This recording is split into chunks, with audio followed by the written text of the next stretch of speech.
વિદ્યાર્થીઓ અને વાલીઓ એડમિટ કાર્ડ તમે ડાઉનલોડ કરીને પ્રિપેર કરી લીધો હશે. ફ્રન્ટ પેજ પર પાસપોર્ટ સાઇઝ ફોટોગ્રાફ ચીટકાડવાનો છે, એના બાજુમાં ડાબા હાથના અંગૂઠાનું નિશાન, અને બીજા પેજ પર પોસ્ટકાર્ડ સાઇઝ ફોટો ચીટકાડવાનો છે. સહી કોઈ જગ્યા કરવાની નથી. ત્રીજા પેજ પર બધી ઇન્સ્ટ્રક્શન છે, એ બધી વાંચી લેવાની છે અને સમજી લેવાની છે. હાલમાં ઇન્ફોર્મેશન બુલેટિનમાં એક્ઝામિનેશન વિશે શું એમને કહ્યું છે એને આપણે જોઈ લઈએ. તો એક ઇન્ફોર્મેશન બુલેટિનનો પેજ નંબર 21 છે અને કોમ્પ્યુટર પર આપણને જોઈએ ઓપન કરીએ તો 26 દેખાશે. બીજો પેજ છે 45 અને કોમ્પ્યુટરની સ્ક્રીન પર 50. 46 પેજ નંબર આપણને દેખાશે, એની સામે 51, 47, 52, 48, 53, 49, 54 અને એના પછી 50, 55. આ પેજીસ ખાસ છે, એ તમે ઇન્ફોર્મેશન બુલેટિનમાં બી જોઈ શકો. અને હાલમાં અહીંયા મેં સ્ક્રીનશોટ પણ મૂક્યા જ છે, આમાં પણ તમે જોઈ શકશો અને એના વિશે હું તમને બતાવી પણ દઉં. એટલે આમાં જે પ્રમાણે અહીંયા લખ્યું છે ને તે પ્રમાણે હું તમને થોડું સમજાવતો બી જઈશ. એટલે એક્ઝામ સેન્ટરમાં એન્ટ્રી અને આમાં બધું આગળ પાછળ થશે એ તમારે સમજી લેવાનું છે, કેમ કે આ જે પ્રકારે અહીંયા આપ્યું છે તે પ્રકારે હું તમને માહિતગાર કરીશ. સૌથી પહેલાં લખ્યું છે ચેપ્ટર 4 એક્ઝામિનેશન સ્કીમ. બરાબર, આમાં pattern of the test 180 compulsory question છે, કોઈ પણ ક્વેશ્ચન છોડવાનો નથી, ઓપ્શનલ નથી. કોરોનાના સમયમાં એ લોકો ઓપ્શનલ આપતા હતા, એ કાઢી નાખ્યા છે. 180 ક્વેશ્ચન છે અને એ 180 મિનિટમાં તમારે પૂરા કરવાના છે. એક ક્વેશ્ચન પાછળ 1 મિનિટ. પેટર્ન શું છે? ફિઝિક્સ, કેમિસ્ટ્રી 45 માર્ક્સના છે અને બાયોલોજીમાં બોટાની અને ઝૂલોજી આવશે એ 90 માર્ક્સ, એટલે 45 એ આવશે, એટલે 90 માર્ક્સનું બાયોલોજી. 90 ક્વેશ્ચન, 45 ફિઝિક્સ કેમિસ્ટ્રીના ક્વેશ્ચન છે અને બોટાની અને ઝૂલોજીના 45 મળીને સમજી લો કે 90 ક્વેશ્ચન હશે. અને માર્ક્સ આવશે ફિઝિક્સના 180, કેમિસ્ટ્રીના 180, કેમ કે એકના 4 માર્ક્સ મળે છે, એક રાઈટ આન્સરના 4 માર્ક મળે છે. અને બાયોલોજીમાં, બોટાની અને ઝૂલોજીમાં 360 માર્ક્સ આવે છે. એટલે સૌથી વધારે જે આપણે સ્કોર કરનારો સબ્જેક્ટ છે બાયોલોજી હોય છે ને મોટે ભાગે લોકોને એ સૌથી ઇઝી પડતું હોય છે. એમાં 360નો સ્કોર તમને મળે છે. હવે આમાં સમજી લો કે જ્યારે પેપર તમારી પાસે આવે તો તમને કયો સબ્જેક્ટ સૌથી સરળ લાગે. જે સબ્જેક્ટ તમને સરળ લાગતો હોય, એકદમ ઇઝી લાગતો હોય, એને સૌથી પહેલાં વાંચો, બીજું વાંચો જ નહીં. માની લો કે બાયોલોજી તમને સૌથી ઇઝી લાગતો હોય તો તમારે બાયોલોજીનું સેક્શન જે છે એ બાયોલોજી પર જ ધ્યાન આપવાનું. તમારે ફિઝિક્સ કેમિસ્ટ્રી વાંચવાનું જ નહીં. બાયોલોજીમાં તમને વધારે સરળતા પડે છે તો બાયોલોજી પહેલે લો અને બાયોલોજી પર તરત તમે ટીક કરતા ના જાઓ. પહેલે બાયોલોજીનું જે આખું સેક્શન છે ને એ વાંચી લો અને એ વાંચ્યા પછી તમે એને સર્કલ કરતા જાઓ જે તમને કરેક્ટ આન્સર લાગે છે. કોઈ વખત શું થાય કે તમે આખું નહીં વાંચ્યું ને તમે પહેલું આવ્યું તમે એને ટીક કરી દીધી, ગોળ રાઉન્ડ કરી દીધું, પછી નીચે તમે ગયા તો એના જેવો જ બીજો ક્વેશ્ચન આવ્યો, પછી તમને એવું સમજાયું કે નહીં આ તો મેં ખોટું કરી નાખ્યું, કેમ કે અહીં એનો આન્સર તો આ છે, અહીંયા એનો આન્સર આ છે. એટલે એવી ભૂલ ના થાય. એટલે એક સેક્શન જે બાયોલોજીની હોય તો બાયોલોજીનું કમ્પ્લીટ વાંચવાનું અને કમ્પ્લીટ વાંચ્યા પછી તમારા મગજમાં બધા આન્સર આવી જાય કે આનો આન્સર આ છે, આનો આન્સર આ છે. તે પછી તમારે ગોળ કુંડાળું કરવાનું છે. જો ગોળ કુંડાળું બહુ સાવચેતીથી કરવાનું છે. એ સર્કલના બહાર એટલું નહીં જવું જોઈએ કે બીજા ક્વેશ્ચનના આન્સર સાથે મેચ થઈ જાય કે એને ટચ થઈ જાય, એવું નહીં કરવાનું. અથવા બાજુમાં જે બીજા જે સર્કલ હોય જે ખોટા હોય એની સાથે ટચ નહીં કરવાનું, નહીં તો નેગેટિવ માર્કિંગમાં ગણતરી થઈ જાય. એટલે જે આપણું કુંડાળું તમારા આન્સર તમે આપો છો કે એ આન્સરનું જે સર્કલ છે એ સર્કલને બરાબર કરવાનું, અધૂરું પણ નથી ભરવાનું અને સર્કલના બહાર પણ નથી ભરવાનું અને થોડું દબાવીને ભરવાનું છે. કારણ કે એના નીચે એક કાર્બન પેપર હોય છે અને કાર્બન પછી બીજી એક આની જેવી જે સેમ શીટ હોય છે. એટલે તમે ઉપર જે કુંડાળું કરો છો તો પ્રેસ કરીને, બોલપેન પ્રેસ કરીને કરશો તો એની ઇમ્પ્રેશન, એની છાપ કાર્બન કોપીથી પાસ થઈને નીચેના પેજ પર આવશે. એટલે તમારી જે OMR શીટ આવે છે એના બે ભાગ હોય છે. એક પહેલો ભાગ જે તમે ઉપર કરો છો એના પછી કાર્બન હોય છે અને પછી નીચે એક પેજ હોય છે. એ એક સાથે જ હોય છે, તમારે છૂટું કરવાનું નથી. એ આખું ને આખું એમ જ રાખવાનું છે. તમે ખોલીને જોવાનું પણ નથી કે નીચે ઇમ્પ્રેશન આવી કે નથી આવી, છાપ આવી કે નથી આવી, તમારે જોવાનું નથી. તમે ઉપર કુંડાળું કરશો એટલે એની છાપ નીચે આવી જ જશે. એટલે આ કુંડાળું જરા ડાર્ક રીતે કરવાનું, દબાવીને કરવાનું, પણ એટલું દબાવીને નહીં કે પછી OMR શીટ ફાટી જાય. નોર્મલ પ્રેસ કરવાનું કે જેથી આ ઇમ્પ્રેશન તમારી નીચેના પેજ પર જતી રહે અને જ્યારે તમને NTA જ્યારે એ મોકલશે આ તમારું સ્કોર કાર્ડ, તો ત્યારે તમારી જે ઇમેજ છે ને પાછળની એ મોકલશે. જે ઉપરનો ભાગ છે ને એ તમને નહીં મોકલશે. જે તમે આ ઉપરના ભાગથી નીચેની જે છાપ આવે છે કાર્બન પછીની, એ કોપી તમને એ ઈમેલ દ્વારા મોકલશે. અથવા તમે અહીંયા પણ જોઈ શકશો લોગિન કરીને રિઝલ્ટ ડિક્લેર થયા પછી. સમજી ગયા? એટલે ગોળ કુંડાળું કરવામાં સમજી લો કે તમારે જેટલું સર્કલ છે એમાં જ કરવાનું છે. થોડું પ્રેશરથી કરવાનું છે જેથી કાર્બનમાંથી પાસ થઈને નીચેના પેજ પર એની ઇમ્પ્રેશન આવી જાય. છૂટું કરવાનું નથી અને આખો સેટ તમારે ત્યાં આપવાનો રહેશે. છૂટું કરીને એકાદ કોપી ઘરે નથી લાવવાની. બરાબર? તો આટલું સમજી ગયા કે તમને બાયોલોજી આવડતું હોય તો પહેલાં બાયોલોજીનું સેક્શન વાંચો અને એમાં તમને જે આવડતા હોય ને એકદમ ઇઝીલી એને તમે ફટાફટ પછી બરાબર એને ગોળ કુંડાળું કરતા જાઓ. બાયોલોજી પછી તમને એવું લાગતું હોય કે આમાં કન્ફ્યુઝન છે, છોડી દો. જે તમને કન્ફ્યુઝન લાગતું હોય એને છોડી દેવાનું. પછી તમને સૌથી સરળ કયું બાયોલોજી આખું કરી લો. જે ઇઝી હોય ને એ બધું પતાવી દેવાનું અને જેમાં તમને ડાઉટ હોય ને એ છોડી દેવાના. પછી તમને કયું સારું લાગે છે, સરળ લાગે છે, તો કેમિસ્ટ્રી લાગતું હોય તો કેમિસ્ટ્રી લેવાનું. હું તમને એક એક્ઝામ્પલ આપું છું. તમને જે વધારે સરળ લાગતું હોય એ પહેલે કરવાનું. મેં તમને બાયોલોજીનું પહેલે એક્ઝામ્પલ આપ્યું છે કે બધાને જનરલી હોય પણ જરૂરી નથી કે બધાને બાયોલોજી ઇઝી લાગતું હોય. એમ કે એક સ્ટુડન્ટને મેં એવો પણ જોયો છે કે ફિઝિક્સ કેમિસ્ટ્રીમાં પાસ થઈ ગયો પણ બાયોલોજીમાં પાસ જ નહીં થઈ શક્યો. એટલે દરેકનું જુદું જુદું હોય. તો આ પહેલા નંબર પર માની લો એ સ્ટુડન્ટની વાત કરું જેને બાયોલોજી સૌથી સરળ લાગે છે તો તેને આ રીતે કરવાનું છે. પછી એને કેમિસ્ટ્રી સરળ લાગે છે તો એને કેમિસ્ટ્રીનું સેક્શન વાંચવાનું છે. કેમિસ્ટ્રીનું સેક્શન આખું વાંચ્યા પછી એને જે ઇઝી લાગતા છે અને જે આવડતા છે એને બધા એટેમ્પ કરી દેવાના, કુંડાળા કરી દેવાના. પછી કેમિસ્ટ્રીમાં તમને જે સમજણ નહીં પડતી હોય એને છોડી દેવાના, ડાઉટફુલ હોય એને છોડી દેવાના. પછી આવવાનું ફિઝિક્સમાં અને છેલ્લું રહ્યું ફિઝિક્સ. તો ફિઝિક્સને પછી તમારે આખું સેક્શન વાંચવાનું. સેક્શન વાંચ્યા પછી તમને જે કન્ફર્મ આવડતા હોય એ જે કન્ફર્મ આવડતા હોય તેને જ ટીક કરવાનું. એટલે ફર્સ્ટ ટાઈમ હું તમને શું કહું છું કે જ્યારે તમે ચાલુ કરશો, સ્ટાર્ટ કરશો તો બાયોલોજીથી સ્ટાર્ટ કરે છે કે સ્ટુડન્ટ કે એને બાયોલોજી વધારે સરળ છે તો બાયોલોજીમાં જે ઇઝી હોય એ બધા કરી લેવાના. તે પછી તમારે કેમિસ્ટ્રીમાં જવાનું. કેમિસ્ટ્રીનું સેક્શન વાંચ્યા પછી એમાં જે ઇઝી હોય તે કરી લેવાના. પછી એના પછી ફિઝિક્સનું વાંચવાનું અને ફિઝિક્સને વાંચવા પછી જે ઇઝી હોય બધા કરી લેવાના. આ એક વખત તમે કરી લીધું એટલે જે તમને આવડતા હતા 100% એ તમારા એટેમ્પ થઈ ગયા. એટલે તમારા એટલા માર્ક્સ તો સિક્યોર થઈ ગયા. હવે શું છે કે ફરી તમે બાયોલોજીમાં આવો. બાયોલોજીમાં તમે જે છોડ્યા છે ને એમાં વિચાર કરો કે એમાં તમને આમાંથી કયું કન્ફર્મ લાગે છે કે હા આમાં જરૂર વિચાર કર્યા પછી તમને લાગે છે કે આ આન્સર આનો આ છે તો એને ટીક કરો.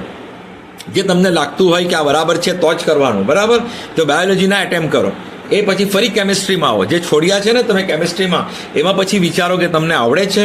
જો તમને આવડતા હોય ને યાદ આવતું હોય તો પછી એને કરો. પછી કેમિસ્ટ્રી બતાવ્યા પછી ફરી ફિઝિક્સમાં આવો કે ફિઝિક્સમાં તમે જે છોડ્યા છે એમાં જે આવડતા હોય તે કરો. એટલે વિચારવાનો તમને સમય મળે. આ મારી ટેકનિકથી શું થશે કે તમને જેટલા બી ત્રણેય સબ્જેક્ટમાં ઇઝી ક્વેશ્ચન જે આવડતા હોય ને આન્સર એ તમે બધા એટેમ્પ કરી શકશો.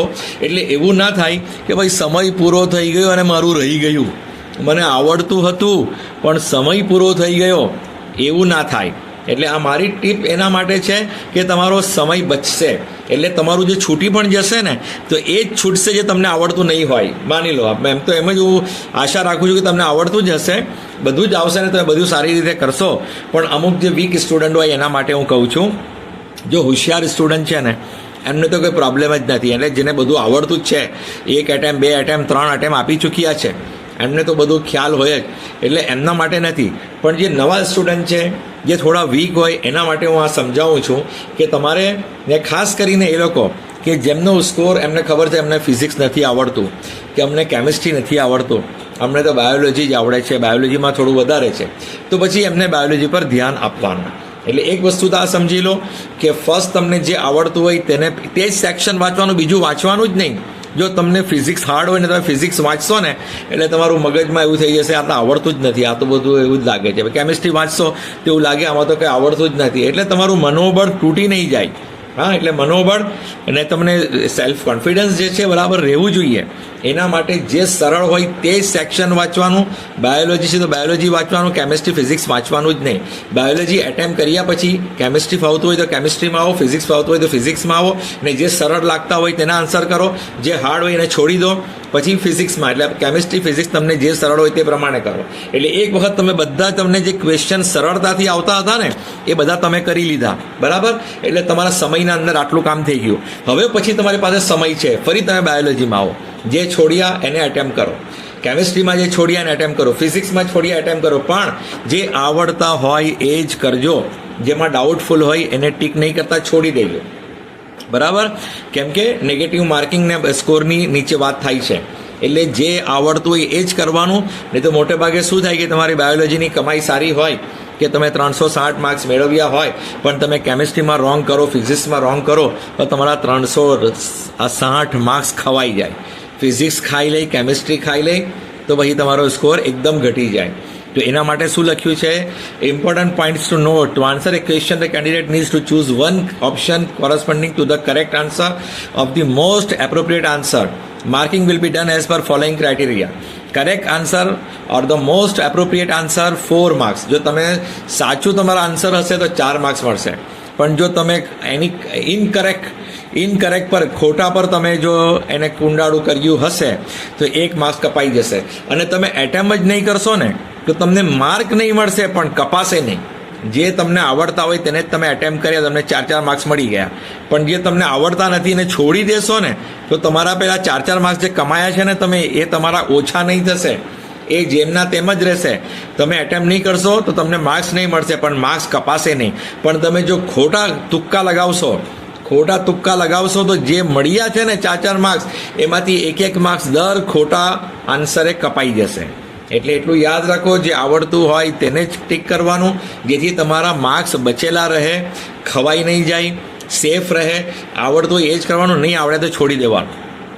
પછી શું લખ્યું છે કે બોનસ માર્ક્સની એ છે કે ભાઈ કોને મળશે, કેવી રીતે એ લોકો કરશે.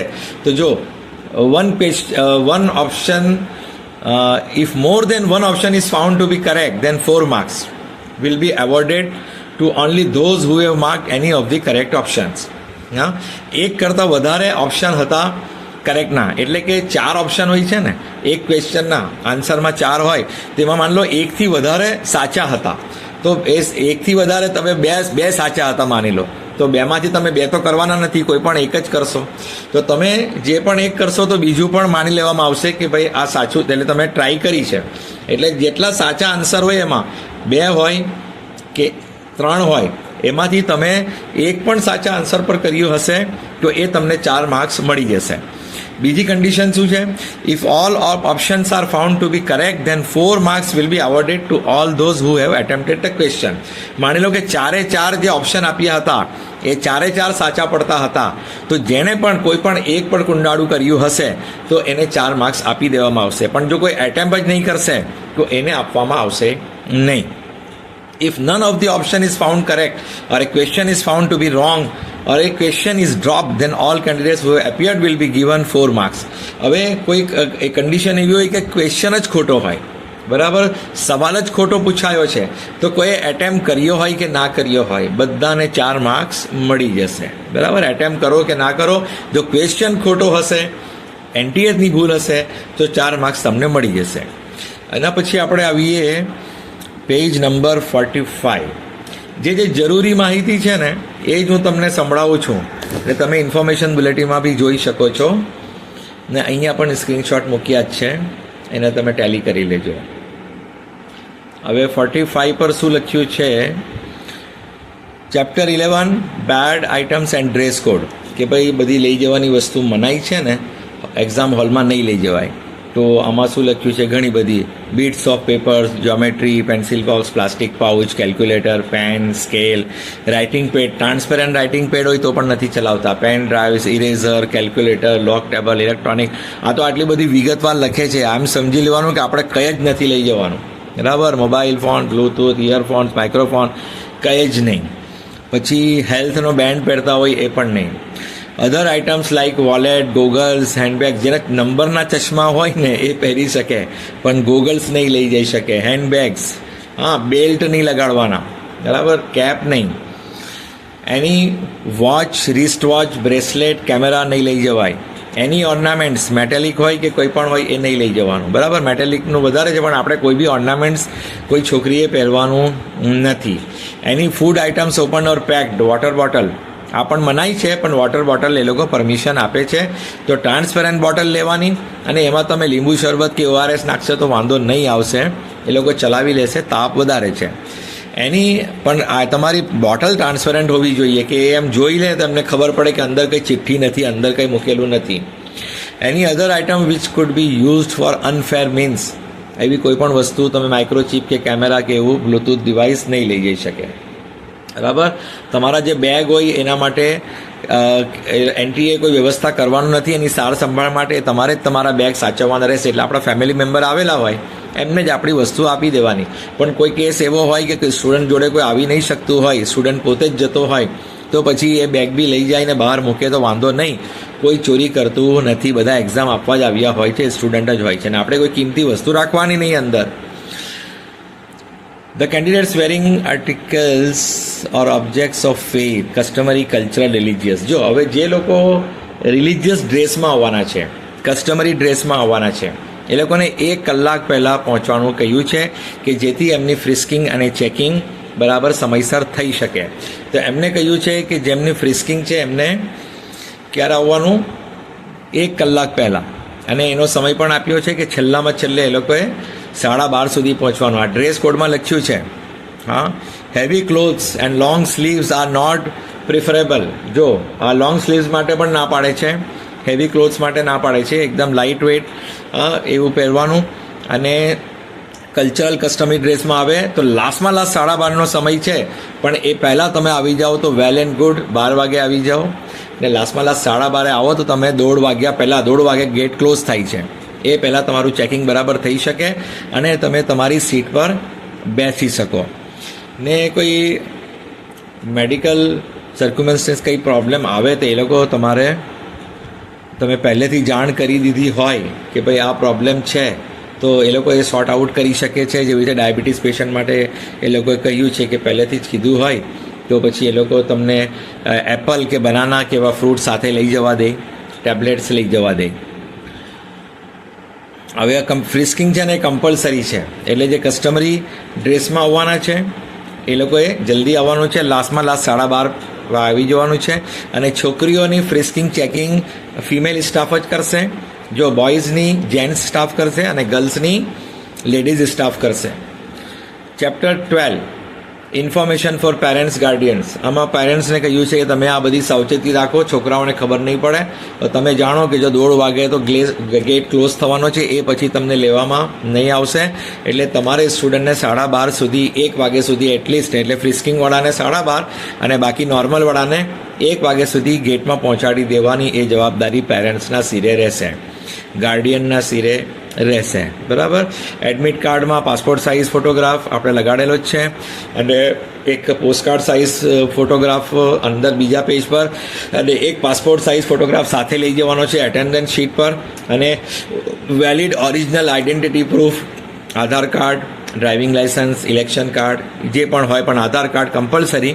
આ બાકીના જે બી તમારે પાસે હોય ગવર્મેન્ટ ઇસ્યુ કરેલા. ને 4/6 તો સેકન્ડ પેજ પર આવી ગયો, બરાબર. આ ફોટો લગાડીને જવાનું છે, સહી તમારે ત્યાં જ કરવાની છે. ને આ બધી કન્ડિશન લખી છે જે આપણે ઉપર કહી, તે પેરેન્ટ્સ માટે બી કહ્યું છે કે તમારી પણ જવાબદારી છે કે તમે આ વસ્તુઓનું ધ્યાન રાખજો. તે પછી જો એક્ઝામ વિશે કહ્યું છે chapter 13 instruction to be followed in the examination hall. Examination હોલમાં શું થશે તો 1:30 વાગે તમારો ગેટ ક્લોઝ થઈ જશે, પછી કોઈના માટે પણ ખોલવામાં નહીં આવે. એટલે છેલ્લામાં છેલ્લે 1 વાગે તમારે એન્ટ્રી લઈ લેવાની અને ફ્રિસ્કિંગવાળાએ 12:30. Date of examination 3 May Sunday. Timing 2 થી 5, Indian standard time 3 hours. Reporting entry time at centre જો 11 વાગે લખ્યું છે, પણ ઘણી જગ્યાએ 11 વાગે કોઈ અંદર એન્ટ્રી આપતું નથી. 11 વાગે સુધી એમનો પૂરો સ્ટાફ પણ નહીં આવ્યો હોય. બહાર ઊભા રાખે તમને મેઇન ગેટના બહાર, સ્કૂલના, કોલેજના, જ્યાં પણ તમારું એક્ઝામ સેન્ટર હોય તો કલાક પણ ઊભા રાખે. એ લોકોનું કંઈ ઠેકાણું નહીં. જે સેન્ટર પર જેવી વ્યવસ્થા હોય તે પ્રમાણે લઈ, એટલે 11 વાગે જ તમને ગેટ ખોલી આપે એવી કોઈ શક્યતા દરેક સેન્ટર પર હોતી નથી. કોઈ બહુ પંક્ચ્યુઅલ હોય તો જ એવું બની શકે.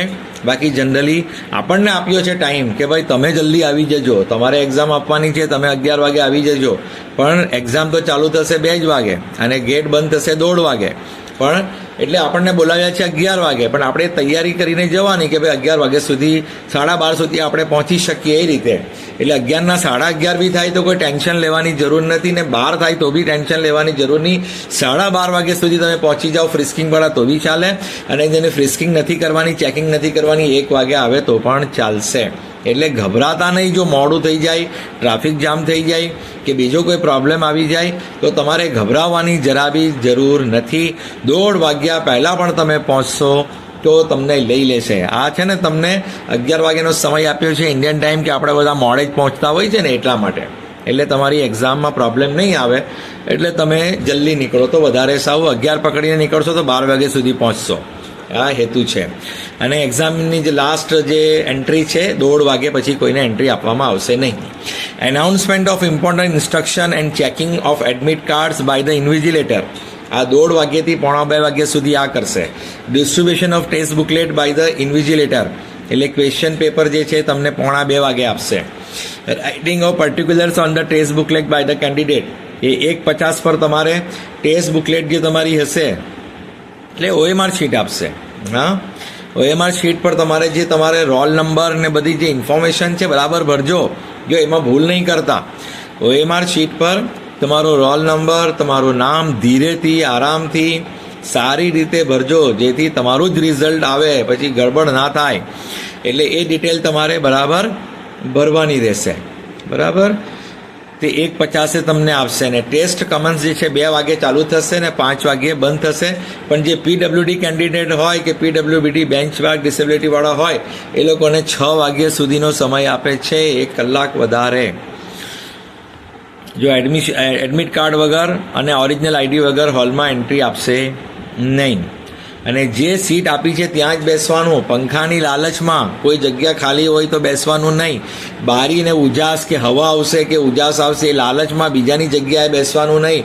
તમારી જ જગ્યાએ બેસવાનું. જો તમે બીજી કોઈ જગ્યાએ બેસ્યા, કોઈ સ્ટુડન્ટ નહીં આવ્યો એટલે તમને એવું કે હું ત્યાં બેસી જાઉં તો તમારું કેન્ડિડેચર શેલ બી કેન્સલ્ડ. તમારી પરીક્ષા કેન્સલ થઈ જશે. તમને માર્ક્સ, તમારા રિઝલ્ટ ડિક્લેર નહીં થશે. કેમ કે આને એ લોકો ગુનો ગણે છે કે તમે બીજાની જગ્યા પર બેસીને આપો છો, ચીટિંગ કરો છો. કેમ કે દરેકના પોતાના રોલ નંબર પ્રમાણે જ બેસવાનું છે ને એની વિડીયોગ્રાફી થશે કે એ જ વ્યક્તિ આ બેઠો છે ને, કોઈ ડમી વિદ્યાર્થી તો આવીને નથી બેઠો ને. એટલે તમારો જે રોલ નંબર ને તમારી જે સીટ ફાળવવામાં આવી હોય ત્યાં જ બેસવાનું. પહેલેથી છેલ્લે સુધી જગ્યા બદલવાની નથી. પંખાની લાલચમાં કે હવા ઉજાસની લાલચમાં કોઈ નહીં આવ્યું હોય એની જગ્યાએ બેસવાનું નથી. તમારો રોલ નંબર ને તમારા માટે જે સીટ છે એ જ રાખવાની છે, કોઈ પણ હાલમાં બદલવાની નથી. ઇન્વિજિલેટર જે ને સિગ્નેચર કરશે એ બધું બરાબર સિગ્નેચર તમારે બી કરી લેવાની, એમની બી કરાવી લેવાની, એ બરાબર ચેક કરી લેવાનું. 1:30 વાગ્યા પછી કોઈને લેશે નહીં. અને જો શું લેવાનું પાછું વારંવાર એ જ કહે છે. એક તો printed copy of admit card, બરાબર, એના પર પાસપોર્ટ સાઇઝ ને પોસ્ટકાર્ડ સાઇઝ ફોટોગ્રાફ લાગેલો હોવો જોઈએ, થમ ઇમ્પ્રેશન હોવી જોઈએ.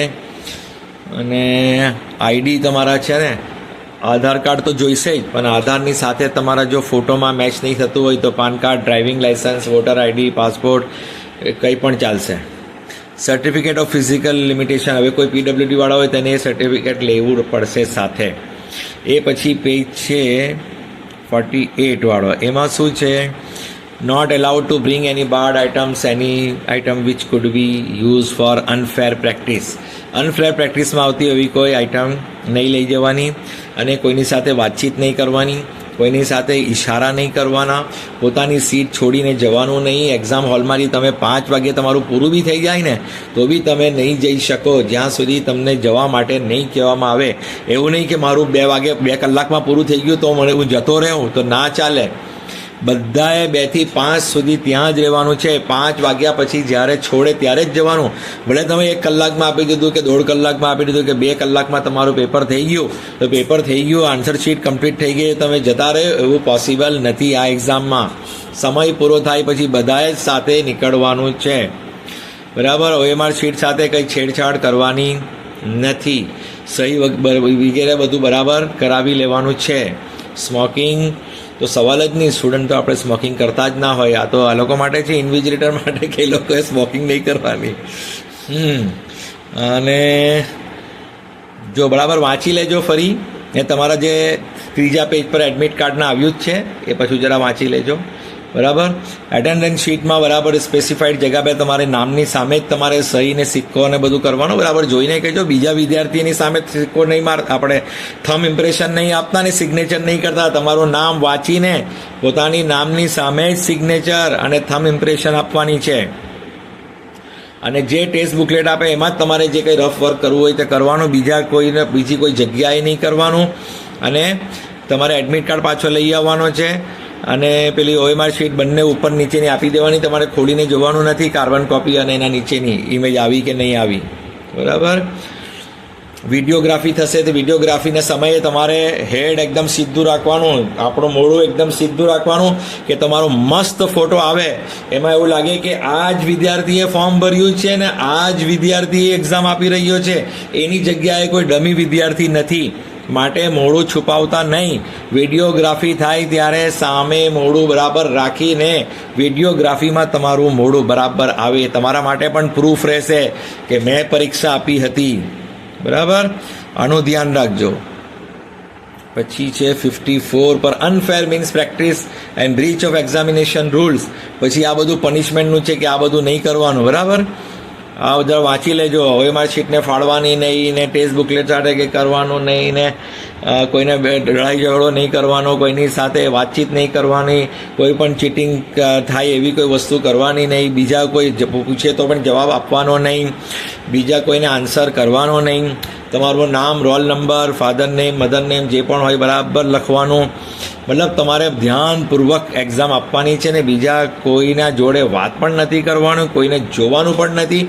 આપણે ભલા આપણું કામ ભલું, આપણા સામે OMR શીટ ને ક્વેશ્ચન પેપર, બસ આટલું જ જોવાનું, આટલા પર જ ધ્યાન આપવાનું.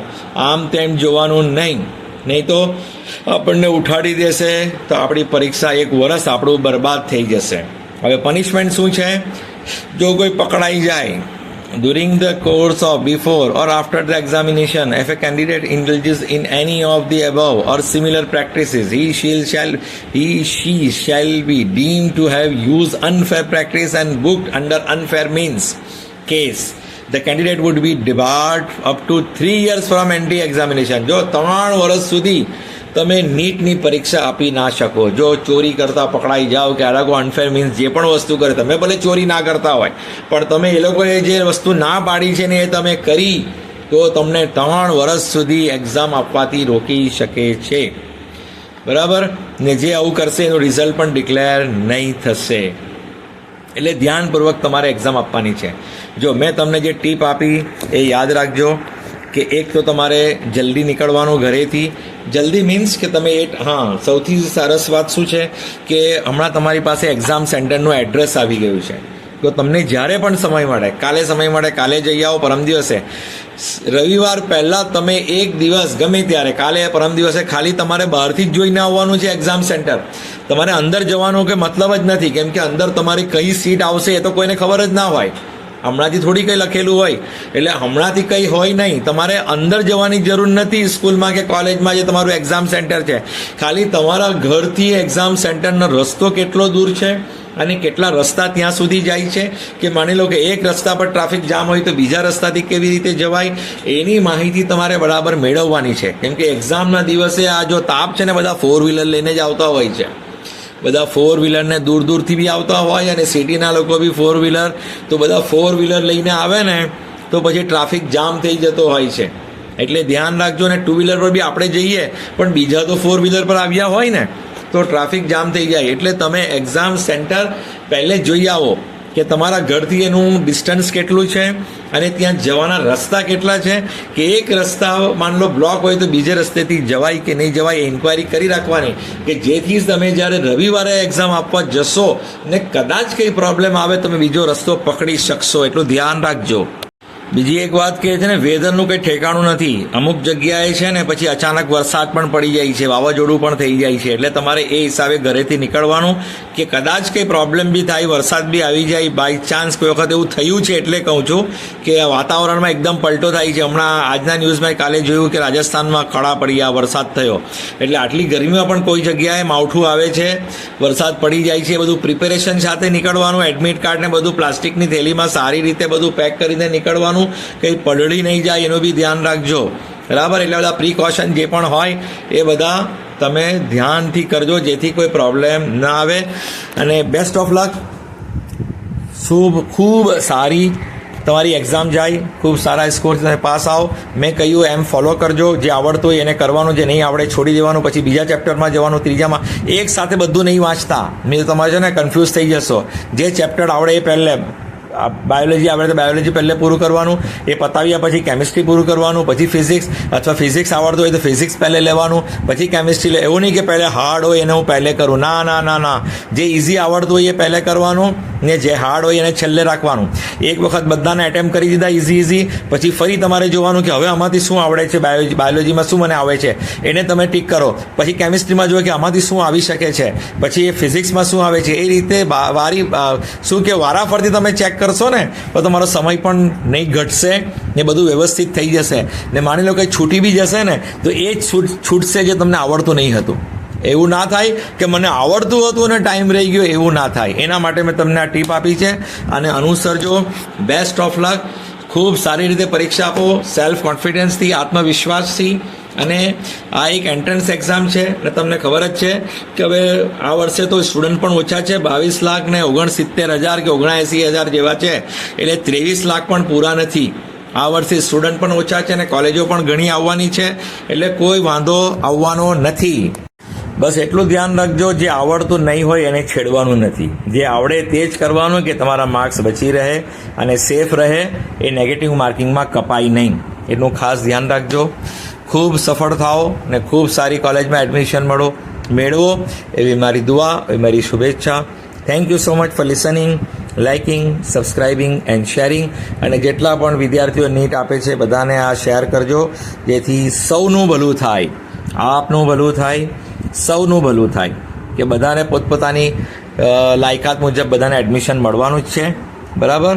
એટલે આપણે કોઈની સાથે કોઈ ઈર્ષા નથી કરવાની, આ દેખાઈ નથી કરવાની. આપણે આપણી રીતે મહેનત કરવાની છે, અને દરેક વ્યક્તિ પોતપોતાની રીતે મહેનત કરશે. કોઈના જોડે આપણે કોમ્પિટિશન કરવાની નથી. બધાએ સાથે હળી મળીને પરીક્ષા આપવાની છે.